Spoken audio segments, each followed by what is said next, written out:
Before Islam began in under 10 minutes. Not a problem. We've started. Okay, so travel back in time with me to a land far, far away and long, long ago. Mecca and Arabia, about the year 570. Mecca is important for 2 reasons. 1, the Kaaba is there, an ancient temple built to worship God. And 2, Muhammad, peace be upon him, was born in Mecca. Now, problem. I can't show you Muhammad because it wouldn't be right. I'll tell you why in a bit. But in the meantime, here's his name in Arabic. Nice. Back in the day, Mecca was a lawless place. The only way to be safe was to have backup. Lots of rich big brothers who'd beat up anyone who got in your way. So the place was ruled by the most powerful families who could do pretty much what they wanted. And religion didn't help. By this time, the Kaaba had been filled to overflowing with 360 idols that did nothing to help anyone.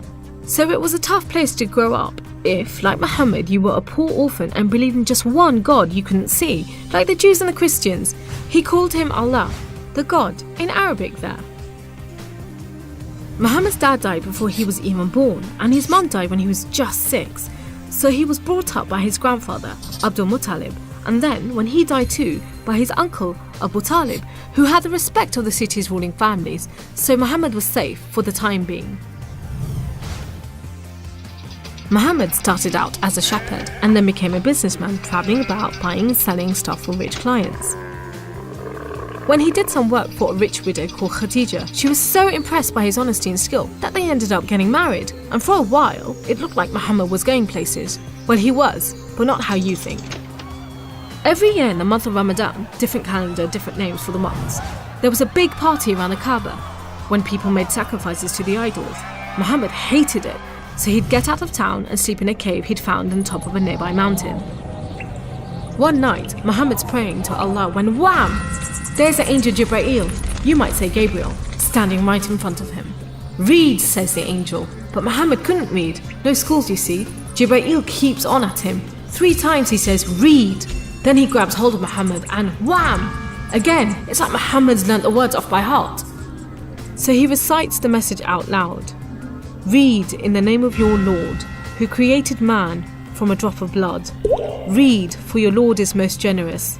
He who taught by the pen, taught man what he did not know. It was a message from Allah. God was speaking to him just like he'd spoken to the prophets in the Jewish and Christian holy books, which meant he was a prophet too.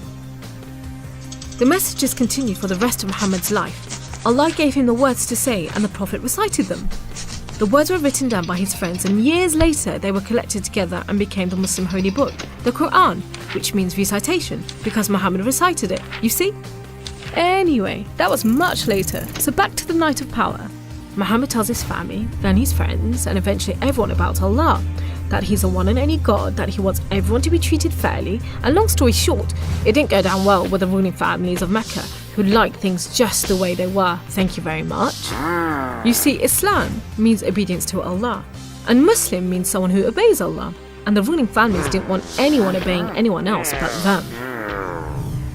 So the people who believed in Muhammad's message, the Muslims, were given a hard time. Some were even tortured and killed. A few of them managed to escape to Abyssinia, Ethiopia. But most were stuck in Mecca. Muhammad also had to cope with the death of his wife, and then just a few weeks later, his uncle too. Feeling very down, he went to the Kaaba to pray to Allah one night. Then, the weirdest thing happened. Jibreel turns up, sits him on a winged horse called Al-Buraq and flies him all the way from Mecca to Jerusalem. He prays with all the prophets who have ever lived. Then, he's taken up to the heavens to chat with some of the prophets, and then into paradise itself, where Allah tells Muhammad to pray 5 times a day and to stay strong. He's returned to Jerusalem and then flies back to the Kaaba in Mecca. We call it the night journey, and Muslims still argue whether it was a real experience or a vision, but whatever, it gave Muhammad a much needed boost, and just as well, because there were more tough times ahead. So, there was this other city called Yathrib. The people there heard about Muhammad and his message and invited him and his followers to join them. A few at a time, the Muslims left Mecca and made a dangerous journey across the desert to Yathrib. It's known as a hijra, which means migration, you know, like birds do. Muhammad and a few of his friends stayed in Mecca until everyone had got away and then made plans for their own escape.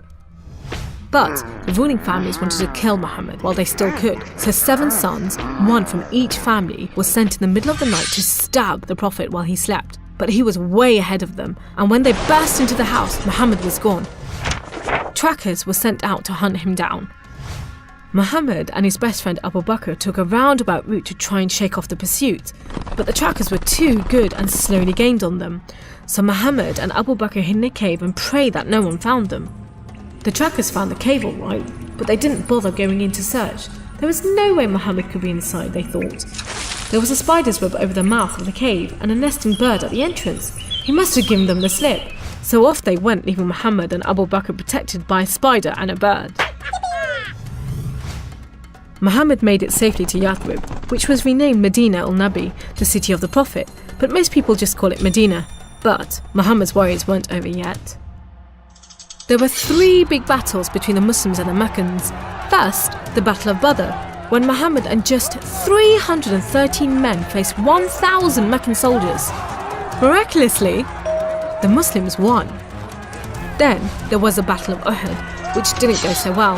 Some of Muhammad's men disobeyed his orders and ran off during the battle to raid the Meccans' camp, and so the Muslims were outmaneuvered.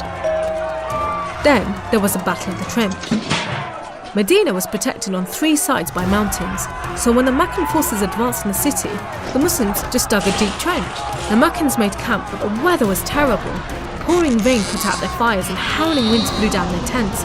Eventually they gave up and went back to Mecca. It was all a bit embarrassing. They were losing the respect of the local tribes who were flocking to join the Muslims. So a peace treaty was signed at Hudaybiyah.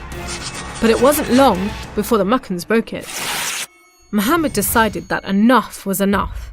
By now he had over 10,000 men, so he led them across the desert to Mecca. The ruling families realised they'd made a huge mistake, but it was too late. All they could do was surrender and hope that the Muslim army killed them quickly.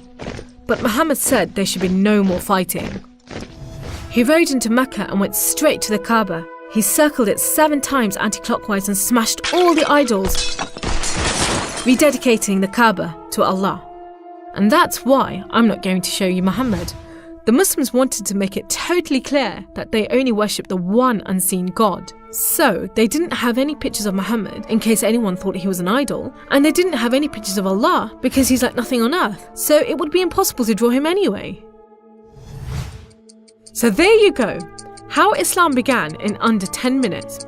How did I do?